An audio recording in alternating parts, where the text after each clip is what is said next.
नमस्कार, स्वागत आहे आपल्या सर्वांचं आपल्या SK एज्युकेशन या ऑनलाईन लर्निंग प्लॅटफॉर्मवर आणि आपल्या TCS IBPS पॅटर्ननुसार इंग्लिश लाईव्ह बॅचमध्ये. आजच्या लाईव्ह सेशनमध्ये आपण सेंटेन्स स्ट्रक्चरचा तिसरा भाग घेत आहोत आणि या तिसऱ्या भागामध्ये आपण रूल क्रमांक 7 पासून सुरुवात करत आहोत. यापूर्वी आपण 6 महत्त्वाचे नियम जे आहेत ते जाणून घेतले. या सर्व नियमांच्या आधारे आपण सेंटेन्स इम्प्रूव्हमेंटचे प्रश्न, एरर डिटेक्शनचे प्रश्न, क्लोज टेस्टचे प्रश्न आणि फिलर्सचे जे प्रश्न आहे ते अगदी इझिली सोडवू शकतो. अगदी इझिली आपण त्या प्रश्नांची उत्तरं देऊ शकतो आणि म्हणून ही सर्व महत्त्वाची नियम जी आहे हे तुम्हाला व्यवस्थित लक्षात ठेवायची आहे. आता बघा, आपल्या कोर्समध्ये ग्रामरचे खूप व्हिडिओज आहेत. Noun, pronoun, adjective, degree, interchanged degree, preposition, article, conjunction सर्व व्हिडिओज आहेत. प्रत्येक लेक्चर म्हणजे प्रत्येक टॉपिक असेल किंवा प्रत्येक चॅप्टर आपण प्रायमरी बेसिक लेवलपासून सुरुवात करून मॉडरेट ते ॲडव्हान्स लेवलपर्यंतचे एक्झाम्पल्स आणि रूल्स त्या ठिकाणी घेतलेले आहेत. आता आपले जे विद्यार्थी आहेत की जे सध्या सरळ सेवा परीक्षांची तयारी करत आहेत, जर आपल्याकडे इतका वेळ नसेल की सर्वचे सर्व व्हिडिओज आपल्याला बघायची आहेत आणि तितका वेळ जर तुमच्याकडे नसेल तर या सर्व ग्रामरमधून हे काही महत्त्वाची 100 रूल्स मी आपल्यासमोर सादर करत आहेत, आपल्यासमोर देत आहेत. या 100 रूल्सचा जर आपण व्यवस्थित अभ्यास केला तर आपण एरर डिटेक्शनच्या प्रश्नांना सोडवू शकतो, आपण सेंटेन्स इम्प्रूव्हमेंटच्या प्रश्नांना सोडवू शकतो, आपण फिल इन द ब्लँक्स किंवा ज्याला डबल फिलर्स किंवा ट्रिपल फिलर्स किंवा फिलर असं म्हटलं जातं अशा प्रकारचे प्रश्न आपण व्यवस्थित सोडवू शकतो. किंबहुना याचा वापर आपल्याला क्लोज टेस्टमध्ये देखील होतो, कारण क्लोज टेस्ट एक प्रकारचे फिलर्सच असतात. सो ही सर्व महत्त्वाचे जे नियम आहे हे आपल्याला अगदी व्यवस्थितरित्या समजून घ्यायचे आहे. त्यामुळे ज्या काही नवीन बॅचेस सुरू झालेले आहेत त्यांच्यासाठी हे जे लाईव्ह लेक्चर आहे, आजचं आपलं हे तिसरं लाईव्ह लेक्चर आहे. परंतु हे लाईव्ह लेक्चर्स अटेंड करत असताना आपण हे लाईव्ह लेक्चर झाल्यानंतर जेव्हा रेकॉर्डेड फॉर्मॅटमध्ये हे लेक्चर उपलब्ध होईल तेव्हा देखील आपण हा व्हिडिओ पाहू शकतात. आणि याच्या खालोखाल जे काही लेक्चर्स आहेत, जसं सेंटेन्स इम्प्रूव्हमेंटचे व्हिडिओज आहेत, एरर डिटेक्शनचे व्हिडिओज आहेत, हे तुम्हाला व्यवस्थित बघायचे आहेत, तेव्हा तुम्हाला या व्हिडिओचा बघण्याचा फायदा होईल. चला सुरुवात करूया आपल्या रूल क्रमांक 7 ला. इकडे लिहिलेलं आहे की जर वाक्याची सुरुवात सम ऑफ द ने होत असेल किंवा मोस्ट ऑफ द ने होत असेल किंवा मेनी ऑफ द ने होत असेल तर त्यानंतर जिथे कुठे नाऊन येणार आहे तो नाऊन अनेक वचनी पाहिजे, तो नाऊन प्लुरल असला पाहिजे. सो बघा, जर वाक्याची सुरुवात आपली सम ऑफ द ने होत असेल, जर वाक्याची सुरुवात सम ऑफ द ने होत असेल किंवा मोस्ट ऑफ द ने होत असेल किंवा मेनी ऑफ द ने होत असेल तर त्याच्या पुढे येणारा जो नाऊन आहे तो कसा असला पाहिजे? प्लुरल नाऊन असला पाहिजे. तो कसा नाऊन असला पाहिजे? प्लुरल नाऊन असला पाहिजे. आणि व्हर्ब देखील कसा असला पाहिजे? आता प्लुरल असला पाहिजे. व्हर्ब देखील कसा असला पाहिजे? प्लुरल असला पाहिजे. बघा, वाक्याची सुरुवात सम ऑफ द ने होत असेल, त्याच्यानंतर जो नाऊन येईल तो प्लुरल येईल, त्यानंतर व्हर्ब जो असेल तो देखील प्लुरलच असणार. मोस्ट ऑफ द ने किंवा मेनी ऑफ द ने वाक्याची सुरुवात होते, पुढे कुठे गेल्यानंतर आपल्याला एक नाऊन दिसेल, तो प्लुरल असला पाहिजे, अनेक वचनी असला पाहिजे. आणि त्यानंतर जो व्हर्ब आहे तो देखील अनेक वचनी असला पाहिजे, तो देखील प्लुरल असला पाहिजे. मग आता आपल्याकडे काही सेंटेन्सेस आहेत, त्या सेंटेन्सेस थ्रू आपण समजून घेऊया की हा एक्झॅक्टली नियम काय आहे. बघा, पहिलं सेंटेन्स आहे some of the Bollywood actor has shifted their focus to remake the South Indian movies. आता बघा, सेंटेन्सची सुरुवात आपल्या नेहमीप्रमाणे आपल्या रूलप्रमाणे झालेली आहे सम ऑफ द ने. आता या सम ऑफ द नंतर जिथे कुठे आपल्याला नाऊन दिसेल तो प्लुरल नाऊन असला पाहिजे. बघा, बॉलिवूडचा तर प्लुरल बनवता येत नाही, परंतु हा जो ॲक्टर शब्द आहे हा ॲक्टर या ठिकाणी सिंग्युलर आहे. हा ॲक्टर जो नाऊन आहे हा ॲक्टर नाऊन कसा आहे? सिंग्युलर आहे, कारण ॲक्टरची संख्या किती आहे? 1. जर या ठिकाणी ॲक्टर्स असं लिहिलं असतं तर ते प्लुरल असतं, तर ते अनेक वचनी असतं. मग आपल्याला काय सांगितलेलं आहे की सम ऑफ द नंतर येणारं जे नाऊन असेल, सम ऑफ द नंतर येणारं जे नाऊन असेल ते कसं असलं पाहिजे? तर ते प्लुरल असलं पाहिजे. म्हणजे हा ॲक्टर शब्द जो आहे हा ॲक्टर शब्द या ठिकाणी कसा आहे? चुकीचा आहे. या ॲक्टर शब्दाच्या ऐवजी इथे काय असायला पाहिजे होतं? ॲक्टर्स हा प्लुरल शब्द असायला पाहिजे होता. ॲक्टर्स हा प्लुरल असायला पाहिजे होता. आता नाऊन जर प्ल्युरल असेल तर त्यानंतर येणारा व्हर्ब देखील कसा असला पाहिजे, प्ल्युरल असला पाहिजे, अनेक वचनी असला पाहिजे. आणि तुम्ही जर पुढे आलात आणि पुढे जर आपण पाहिलं तर हा जो हॅज शब्द आहे, हा हॅज शब्द देखील या ठिकाणी कसा आहे मित्रांनो, हा हॅज शब्द देखील चुकीचा आहे. या हॅज शब्दाच्या ऐवजी इथे प्ल्युरल व्हर्ब पाहिजे होता. प्ल्युरल व्हर्ब कोणता आहे, हॅव आहे. आता आपलं हे सेंटेन्स अगदी बरोबर झालेलं आहे. जर या सेंटेन्स मधील आपल्याला एरर विचारला तर एरर काय असणार आहे, ऍक्टर हॅज, ही दोन्ही शब्द एरर आहेत. आणि जर या सेंटेन्सला करेक्ट करायला सांगितलं तर ऍक्टरला ऍक्टर्स करावं लागेल आणि हॅजचं हॅव करावं लागेल, तेव्हा जाऊन आपलं सेंटेन्स बरोबर होईल.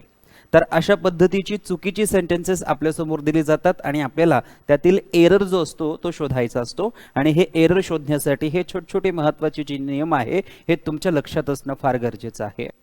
आता पुढचा सेंटेन्स बघा, most of the books in the library is not available for reading for the junior students. आता नेहमीप्रमाणे बघा वाक्याची सुरुवात कशी झालेली आहे, मोस्ट ऑफ द ने झालेली आहे.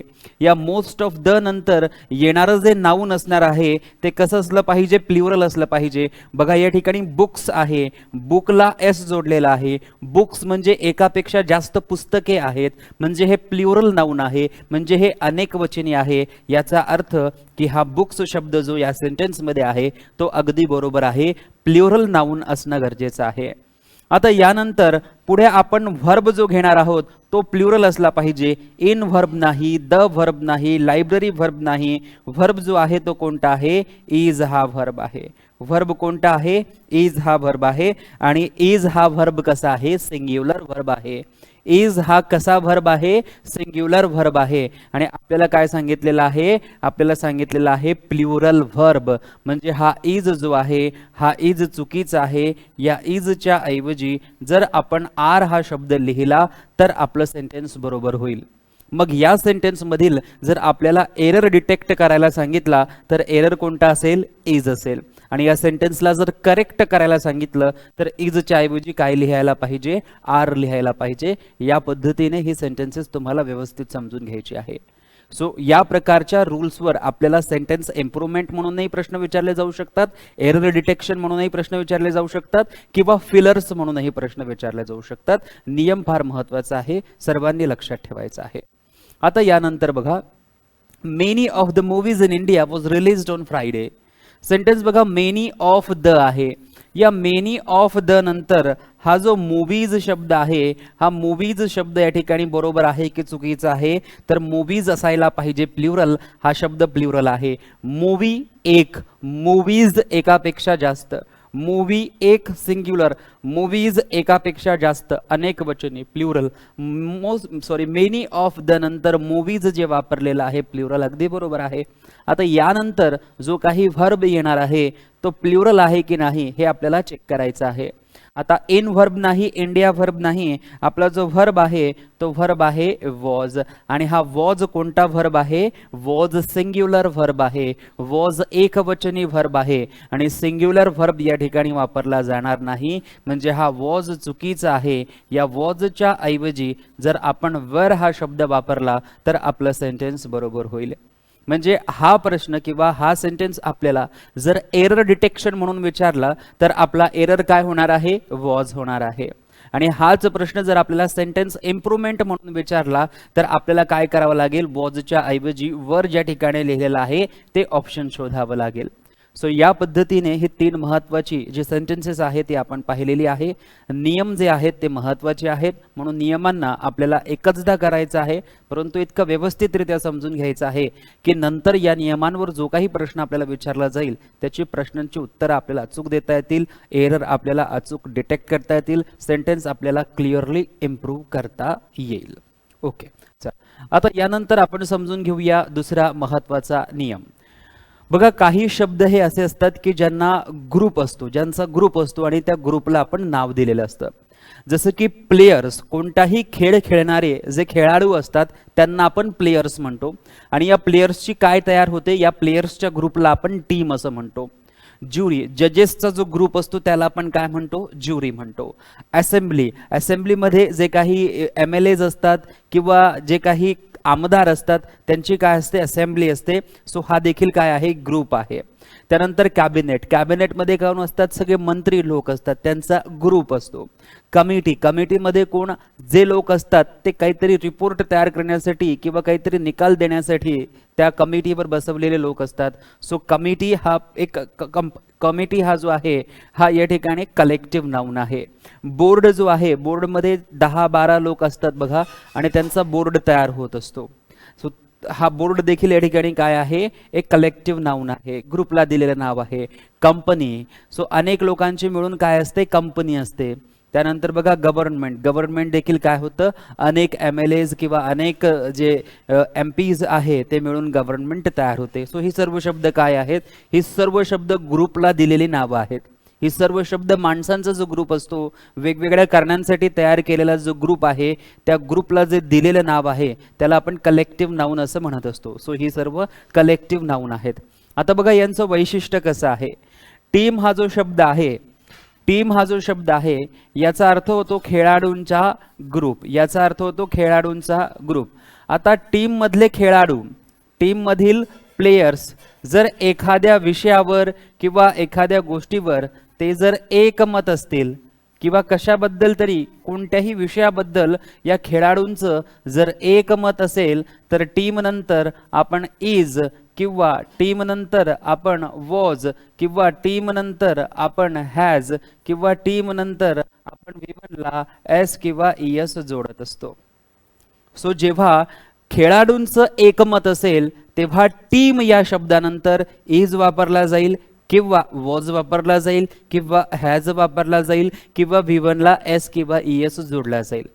आणि या टीम मधील जे प्लेयर्स आहेत, या टीम मधील जे प्लेयर्स आहेत त्यांचं जर एकमत नसेल, कोणत्याही विषयाबद्दल कोणत्याही गोष्टीबद्दल जर त्यांचं एकमत नसेल, जर त्यांचं एकमत नसेल तर आपण इजच्या ऐवजी टीम नंतर आर वापरणार किंवा टीम नंतर वॉजच्या ऐवजी वर वापरणार किंवा हॅजच्या ऐवजी हॅव वापरणार किंवा V1SES च्या ऐवजी फक्त V1 वापरणार.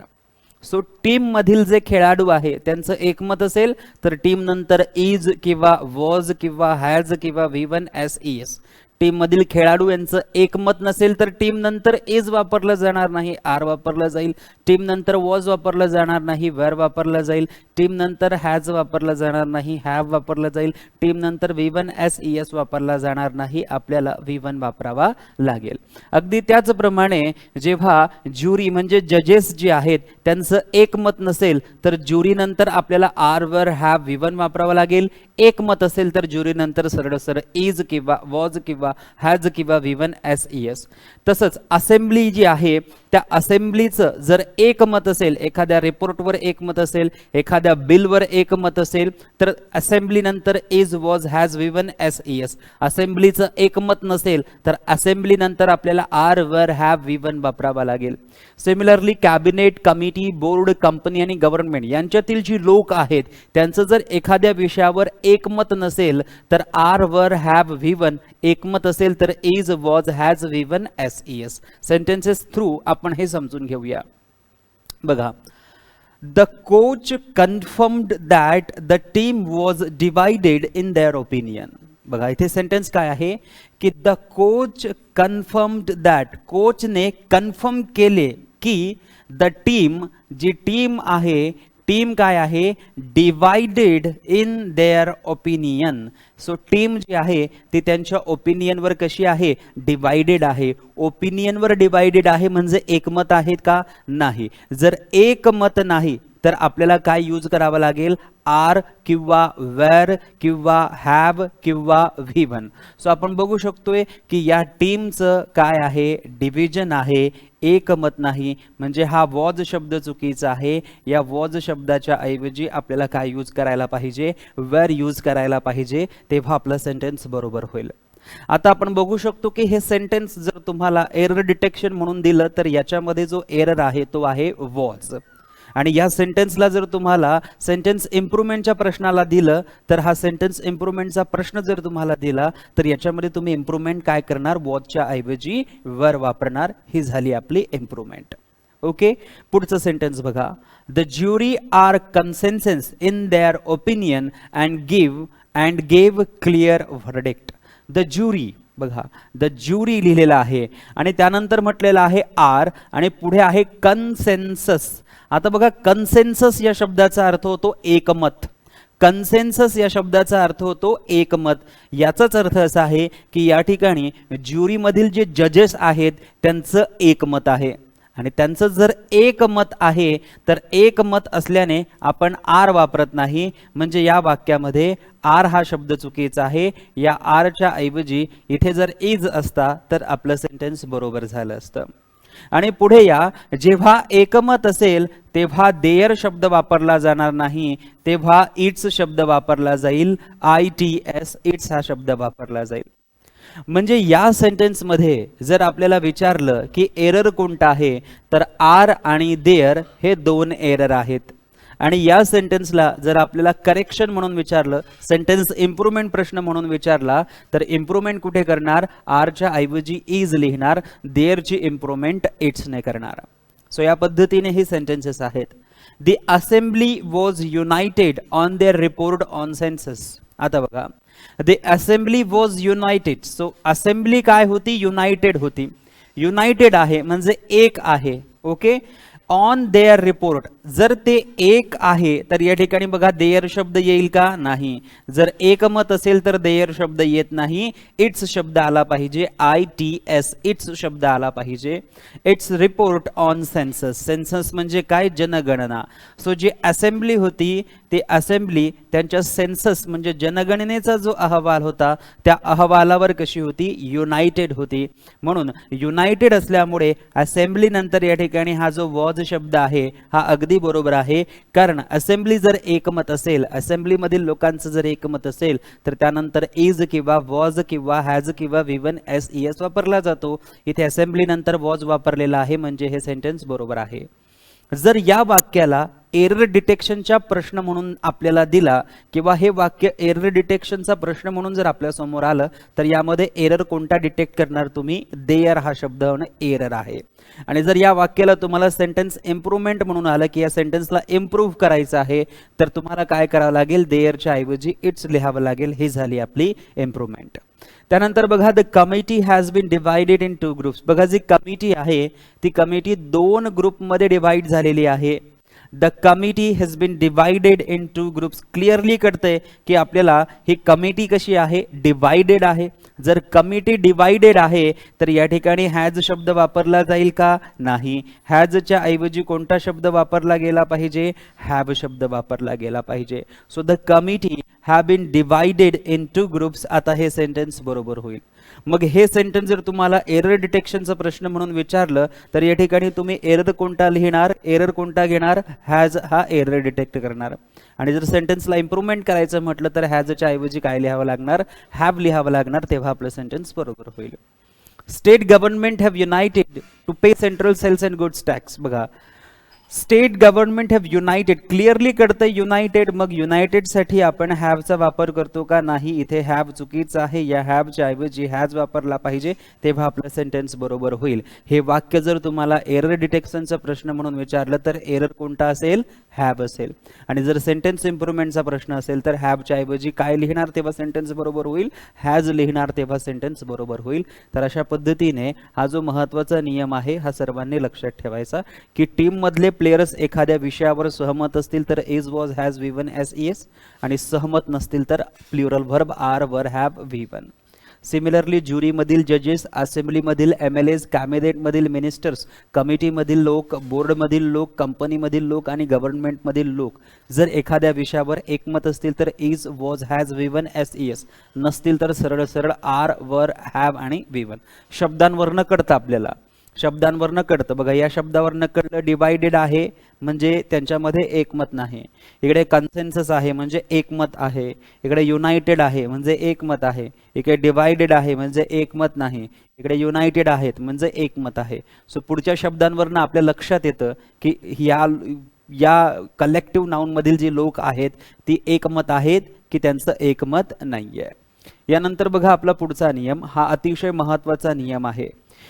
हा जो शब्द आहे जेव्हा आपण असं लिहितो की इट इज मी, तर हे चुकीचं मानलं जातं. तुम्ही काय लिहायला पाहिजे, ग्रामॅटिकली इट इज आय लिहिलं गेलं पाहिजे. सो बघा, इट इज आय बरोबर होईल, इट इज मी म्हटलं तर ते चुकीचं होईल. त्यानंतर इट इज ही म्हणावं लागेल, इट इज हिम म्हटलं तर चुकीचं होतं. इट इज शी म्हणावं लागेल, इट इज हर म्हटलं तर ते सेंटेन्स चुकीचं होईल. आता बघा, इट इज आय म्हणजे काय, तो मी आहे. It is I, it is I, it is I who is responsible. तो मी आहे की जो रेस्पॉन्सिबल आहे, असा याचा अर्थ होतो. आता बघा, या ठिकाणी इट इज नंतर बऱ्याचदा आपल्याला आयच्या ऐवजी मी हा शब्द लिहून दिला जाईल, तेव्हा हे सेंटेन्स चुकीचं होईल. सो मी लिहिल्याने सेंटेन्स चुकीचं होईल, म्हणजे या सेंटेन्स मधील मी काय आहे, एरर आहे. तसेच आपल्याला सवय असते की हू नंतर नेहमी आपण इजचाच वापर करतो. हू नंतर नेहमी आपण इजचाच वापर करतो, परंतु प्रत्येक वेळेस हू नंतर इज येणार नाही. आपल्याला पाहावं लागेल की या हूच्या आधी कोण आहे. या हूच्या आधी जर तुम्ही पाहिलं तर तो आय आहे. हूच्या आधी कोण आहे, आय. आणि आय नुसार जर आपण व्हर्ब घ्यायचा म्हटला तर आय नुसार आय नंतर इज घेता येत नाही. आय नुसार आय नंतर आपण काय घेत असतो, एम घेत असतो. आणि म्हणून या आय नुसार या ठिकाणी हा इज जो आहे हा चुकीचा होईल. याच्या ऐवजी आपल्याला काय घ्यावं लागेल, एम घ्यावं लागेल, तेव्हा आपलं सेंटेन्स बरोबर होईल. It is I who M responsible.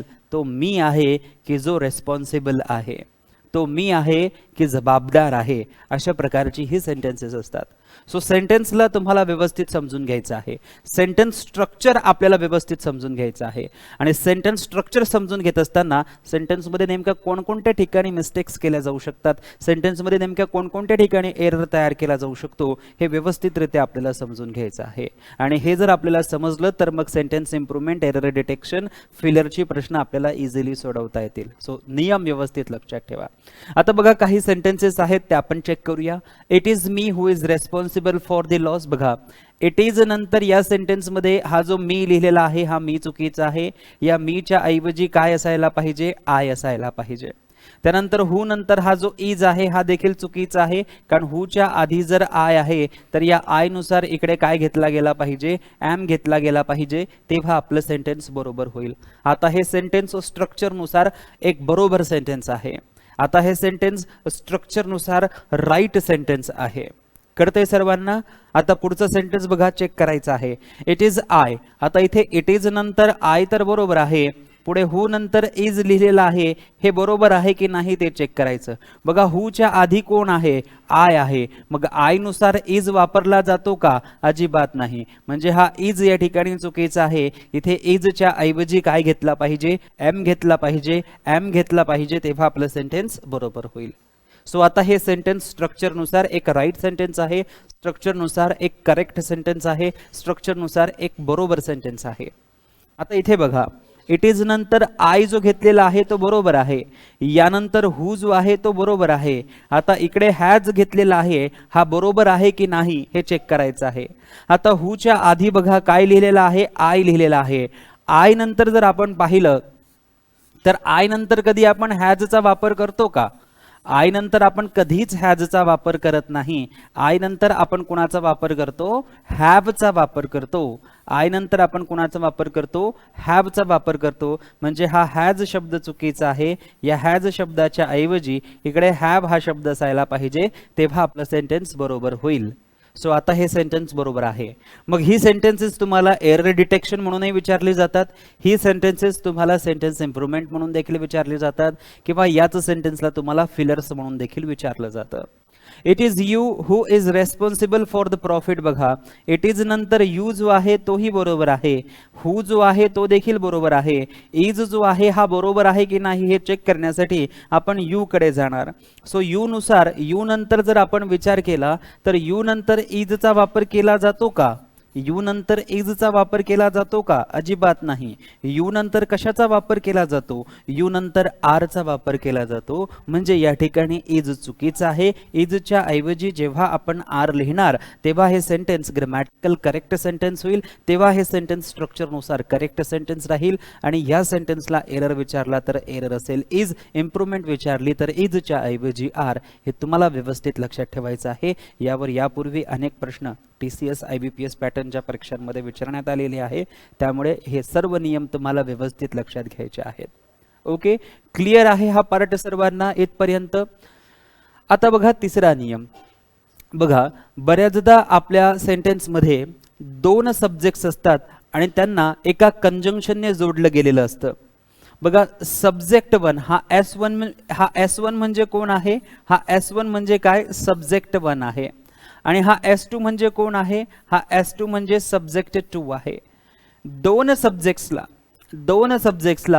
As well as ने जोडलं गेलेलं असेल, विथ ने जोडलं गेलेलं असेल, अलॉंग विथ ने जोडलेलं असेल, टुगेदर विथ ने जोडलेलं असेल, मॅनेज्ड बाय ने जोडलेलं असेल. बघा दोन सब्जेक्ट्स असतील, इकडे एक सब्जेक्ट, इकडे एक सब्जेक्ट, यांना ॲज वेल ॲज ने जोडलेलं असेल किंवा यांना टुगेदर विथ ने जोडलेलं असेल किंवा विथ ने जोडलेलं असेल किंवा मॅनेज्ड बाय ने जोडलेलं असेल किंवा ॲज वेल ॲज ने जोडलेलं असेल किंवा अलॉंग विथ ने जोडलेलं असेल. अशा परिस्थितीत यांच्या पुढे येणारा जो व्हर्ब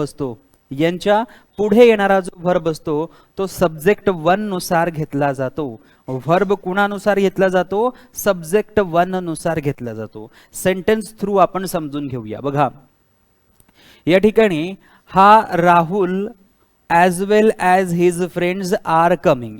मी तर तुम्हाला या ठिकाणी विचारलं की राहुल काय आहे, तर राहुल आहे सब्जेक्ट वन. त्यानंतर मी जर तुम्हाला विचारलं हे ॲज वेल ॲज काय आहे, तर हे ॲज वेल ॲज आहे कंजंक्शन.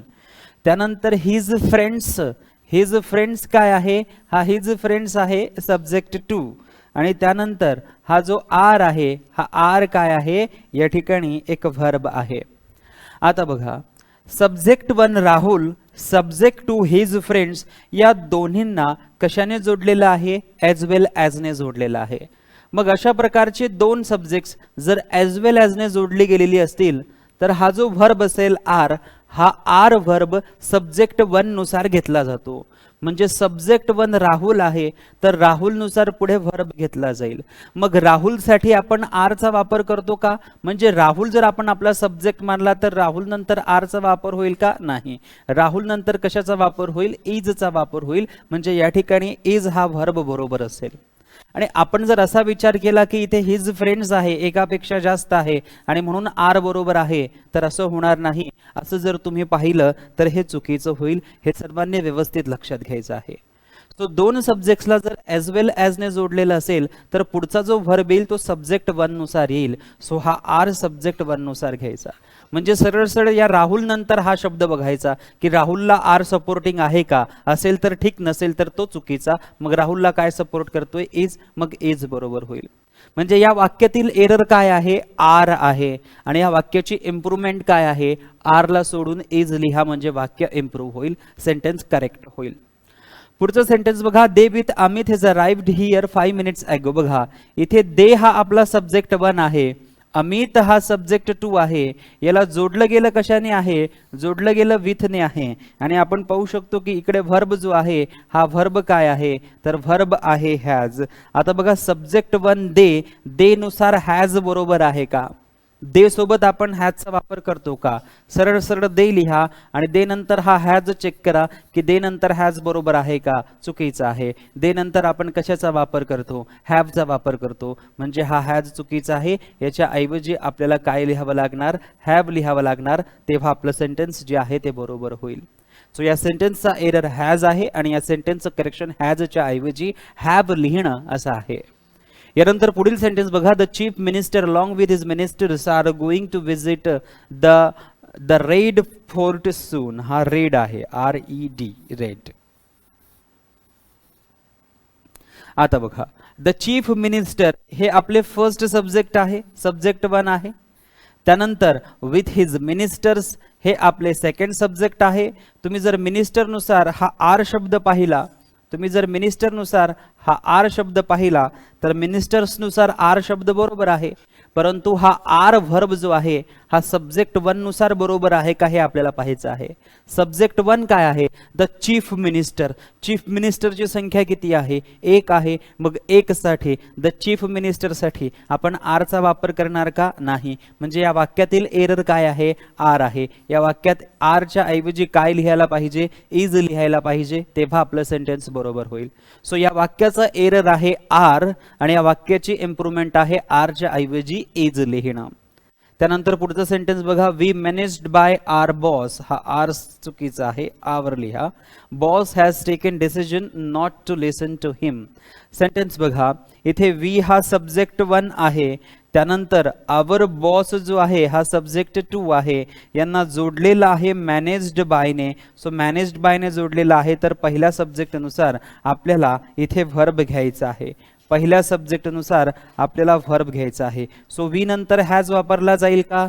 वी नंतर हॅज वापरला जाईल का? नाही. म्हणजे हॅज चुकीचा आहे. हॅजच्या ऐवजी वी साठी काय वापरला जाईल? हॅव वापरला जाईल, तेव्हा सेंटेन्स बरोबर होईल. So we managed by our boss have taken decision. हे सेंटेन्स जे आहे हे सेंटेन्स बरोबर होईल. या सेंटेन्सचा एरर आहे हॅज आणि इम्प्रूव्हमेंट आहे हॅजच्या ऐवजी हॅव लिहिणं. सो अत्यंत महत्त्वाचे नियम आहेत, सर्वांनी व्यवस्थित लक्षात ठेवायचे आहे. आता बघा, जेव्हा आपण आयदर ऑरचा सेंटेन्स पाहणार, जेव्हा एखाद्या सेंटेन्समध्ये आयदर नंतर ऑर असेल, सब्जेक्ट आयदर असेल आणि दुसरा सब्जेक्ट ऑर असेल, दुसरा सब्जेक्ट पहिला सब्जेक्ट नायदर सोबत असेल, दुसरा सब्जेक्ट नॉर सोबत असेल, सब्जेक्ट वन असेल आणि सब्जेक्ट टू असेल आणि त्यांच्यामध्ये ऑर असेल, किंवा सब्जेक्ट वन असेल किंवा सब्जेक्ट टू असेल आणि याच्यामध्ये नॉट ओनली बट ऑल्सो असं लिहिलेलं असेल. कसं लिहिलेलं असेल? नॉट ओनली बट ऑल्सो असं लिहिलेलं असेल. अशा परिस्थितीत जो सेकंड सब्जेक्ट आहे, जो सब्जेक्ट टू आहे, त्यानुसार व्हर्ब घ्यायचा. आता इकडे थोडं वेगळं आहे. सुरुवातीला आपण पहिला सब्जेक्ट घेतला व्हर्ब साठी, इकडे मात्र आपल्याला काय करायचं आहे? सेकंड सब्जेक्ट घ्यायचा आहे. कुठे कुठे? Either or, neither nor, or आणि not only but also. Sentence through समजून घेऊया. बघा, either the chief minister. Either सोबत बघा द चीफ मिनिस्टर जे आहे हे सब्जेक्ट वन आहेत, त्यानंतर ऑर सोबत हिज मिनिस्टर्स जे आहेत हे कोण आहे? Subject two. जर सब्जेक्ट वन आणि सब्जेक्ट टू हे आयदर आणि ऑरने जोडलेले असतील तर सब्जेक्ट टू नुसार व्हर्ब घ्यायचा. सो सब्जेक्ट टू नुसार जर आपण आलो तर मिनिस्टर्स आहे, एकापेक्षा जास्त आहे आणि त्यांच्यासाठी हा हॅव शब्द बरोबर आहे. म्हणजे पहिलं सेंटेन्स बरोबर आहे. पहिलं सेंटेन्स बरोबर आहे. आता दुसरं सेंटेन्स बघा, नायदर द प्रिन्सिपल. नायदर सोबत द प्रिन्सिपल सब्जेक्ट वन, त्यानंतर nor the professors. The professors काय आहे? सब्जेक्ट टू आहे. बघा, नायदर नॉरने सब्जेक्ट वन सब्जेक्ट टू जर जोडलेले असतील तर सब्जेक्ट टू नुसार व्हर्ब घ्यायचा. आता सब्जेक्ट टू काय आहे? द प्रोफेसर्स आहेत आणि प्रोफेसर्स एकापेक्षा जास्त आहेत. मग एकापेक्षा जास्त आहेत तर हॅज चुकीचं होईल. हॅजच्या ऐवजी इथे काय यायला पाहिजे? हॅव यायला पाहिजे, तेव्हा सेंटेन्स बरोबर होईल. जर पहिल्या सेंटेन्स मधील एरर विचारला तर तिथे नो एरर हे ऑप्शन आपल्याला मार्क करावं लागेल. दुसऱ्या सेंटेन्स मध्ये जर आपल्याला एरर विचारला तर इथे आपला एरर काय आहे? हॅज आहे. हा ज्या सेगमेंट मध्ये असेल तो सेगमेंट आपलं उत्तर होईल. इम्प्रूव्हमेंट विचारली तर हॅजच्या ऐवजी हॅव लिहिणं. पुढचं सेंटेन्स बघा, not only you. Not only सोबत यू हा सब्जेक्ट वन आहे, but also your father. Father हा सब्जेक्ट टू आहे. सब्जेक्ट टू नुसार आपण व्हर्ब घेणार. फादर साठी इज बरोबर आहे, हे सेंटेन्स ही बरोबर आहे. He or I, he subject one आहे, आय सब्जेक्ट टू आहे, ऑर ने जोडलेला आहे. सब्जेक्ट टू नुसार व्हर्ब घ्यायचा. आय सोबत एम बरोबर आहे, हे सेंटेन्स देखील बरोबर आहे. So either or, neither nor, or आणि नॉट ओनली बट ऑल्सो असेल तर सब्जेक्ट टू नुसार आपण व्हर्ब घेत असतो. सब्जेक्ट टू नुसार आपण व्हर्ब घेत असतो. ओके, कळतंय सर्वांना?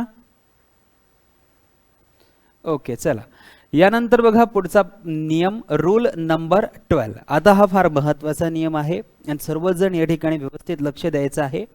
बघा, एखाद्या वाक्यामध्ये जर तुम्हाला यस्टरडे लिहून दिलेला आहे किंवा एखाद्या वाक्यामध्ये यस्टर नाईट लिहून दिलेलं आहे किंवा बिफोर असेल किंवा ॲगो असेल किंवा याप्रमाणे last year, last month, last week किंवा लास्ट संडे, लास्ट मंडे असं असेल, तर त्याच्या आधीचं जे वाक्य असेल त्या वाक्याची रचना अशीच असली पाहिजे की सब्जेक्ट प्लस V2 असलं पाहिजे किंवा subject plus did not plus V1 असं असलं पाहिजे, म्हणजे पास्ट इंडेफिनेट टेन्सची रचना असली पाहिजे. जर एखाद्या वाक्यात यस्टरडे असेल, यस्टर नाईट असेल, बिफोर असेल, ॲगो असेल, last Sunday, last Monday, last month, last year, last week, last decade असं जर असेल, तर त्या परिस्थितीत आधीचं जे वाक्य असेल हे सब्जेक्ट प्लस V2 या रचनेमध्ये आहे का हे चेक करा, किंवा subject plus did not plus V1 मध्ये आहे का हे चेक करा. तसं जर असेल तर आपलं वाक्य बरोबर, तसं जर नसेल तर आपलं वाक्य चुकीचं होईल. सेंटेन्सेसनुसार आपण बघूया.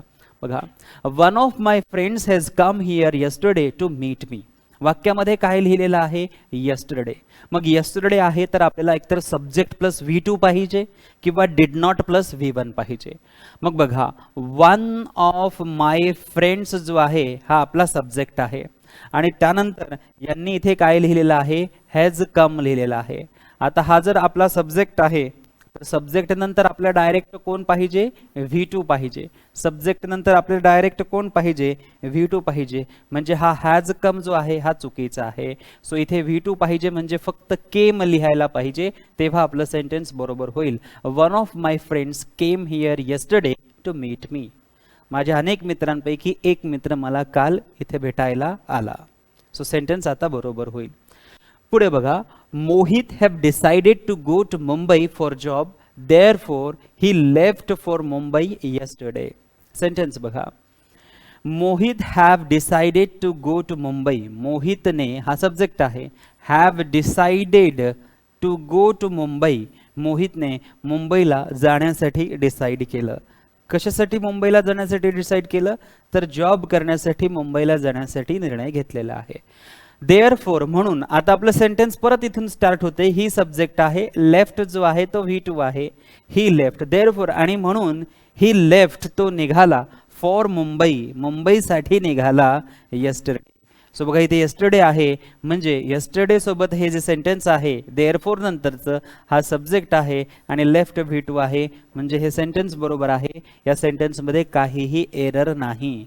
या सेंटेन्समध्ये काहीही एरर नाही. तुम्ही म्हणणार की हा हॅव डिसाइडेड नाही.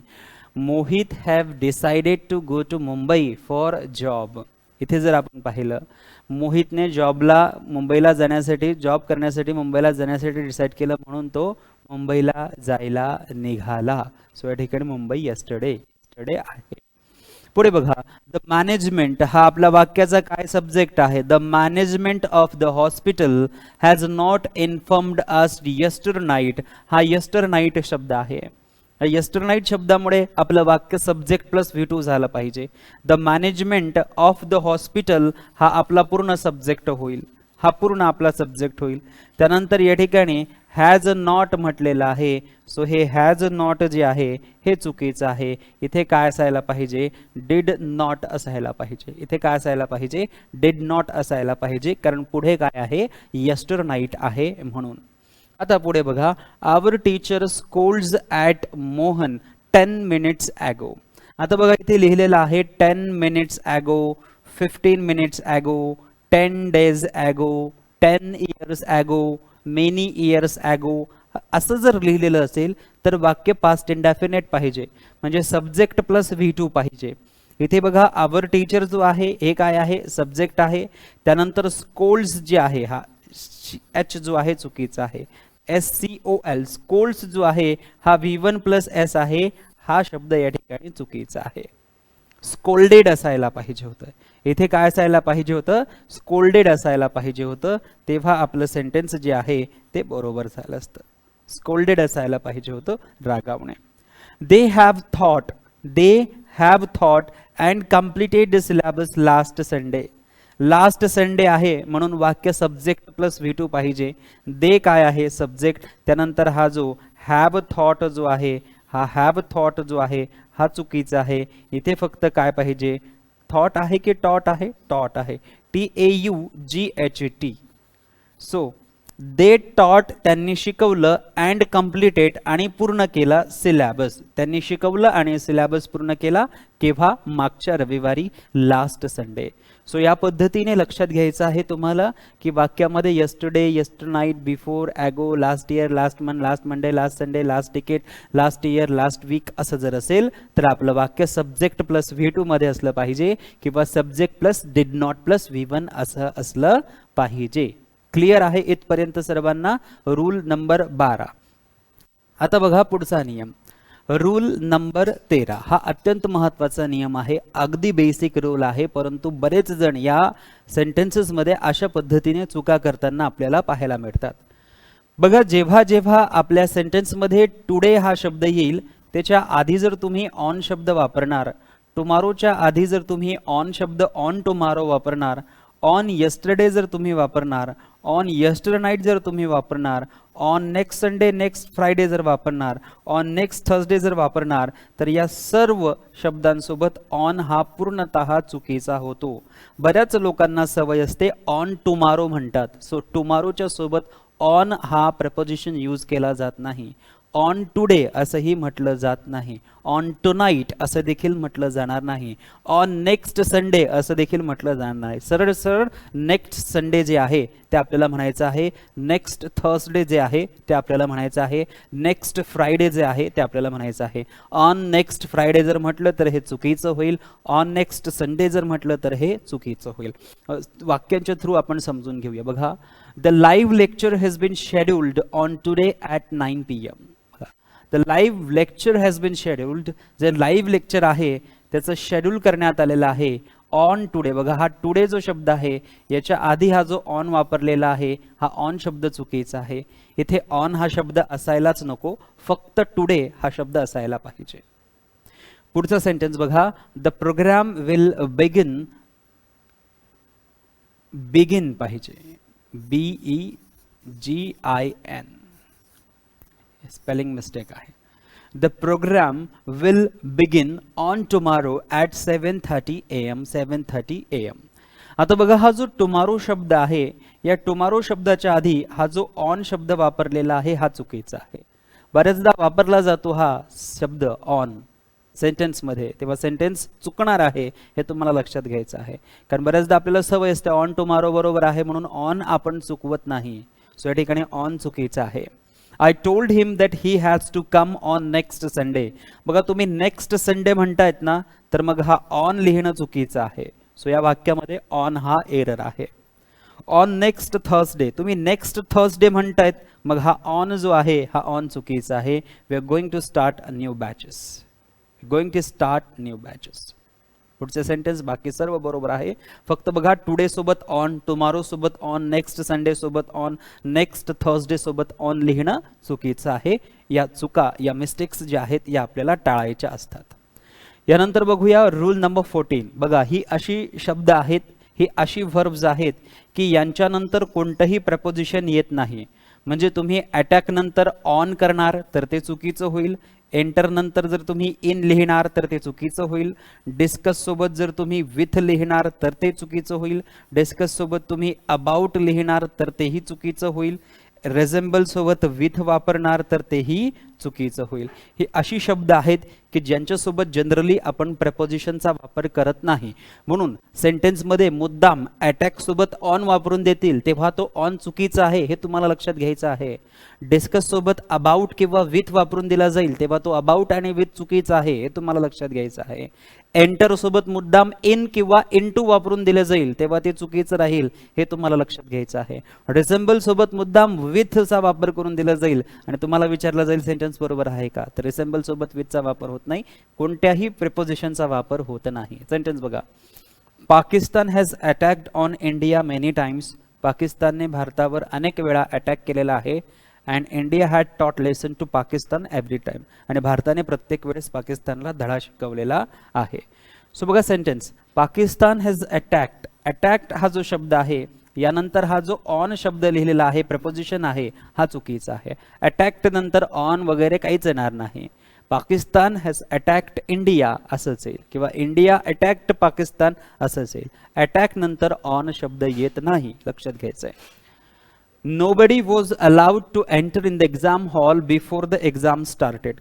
कुणालाही एक्झाम हॉलमध्ये जाऊ दिलं नाही जोपर्यंत एक्झाम सुरू झाली नाही किंवा एक्झाम सुरू होण्याच्या आधी कुणालाही एक्झामिनेशन हॉलमध्ये जाऊ दिलं नाही. So nobody was allowed to enter, हा जो एंटर शब्द आहे या एंटर शब्दानंतर हा जो इन वापरलेला आहे हा चुकीचा आहे, किंवा इनटू जरी वापरलेला असता तरी तो काय असता, चुकीचा असता. सो एंटर नंतर इन, इनटू, इनसाइड ही शब्द वापरली जात नाही, हे सर्वांनी लक्षात घ्यायचं आहे. त्यानंतर बघा, my brother discussed about his problem with me. My brother discuss हा जो शब्द आहे डिस्कस यानंतर हा जो प्रेपोजिशन वापरलेला आहे अबाउट हा चुकीचा आहे. सरळ सरळ असं म्हणावं लागेल, my brother discussed his problems with me. My brother discussed his problems with me असं सेंटेन्स बरोबर होईल. द बेबी रिझेंबल्स, रिझेंबल्स म्हणजे च्या सारखं दिसणे. रिझेंबल म्हणजे काय, च्या सारखं दिसणे.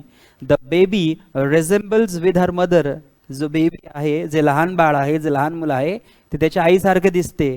सो बघा या ठिकाणी रेसेंबल्स तर बरोबर आहे, परंतु रेसेंबल्स नंतर हा जो विथ शब्द वापरलेला आहे, प्रिपोजिशन वापरलेला आहे, हा मात्र कसा आहे, चुकीचा आहे.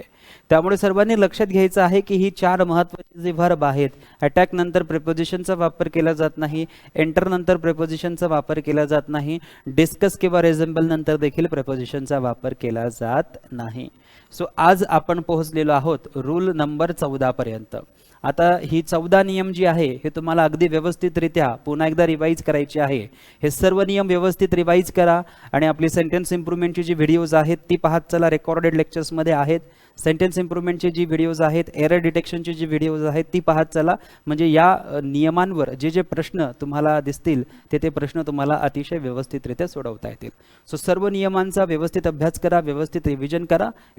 Thank you so much.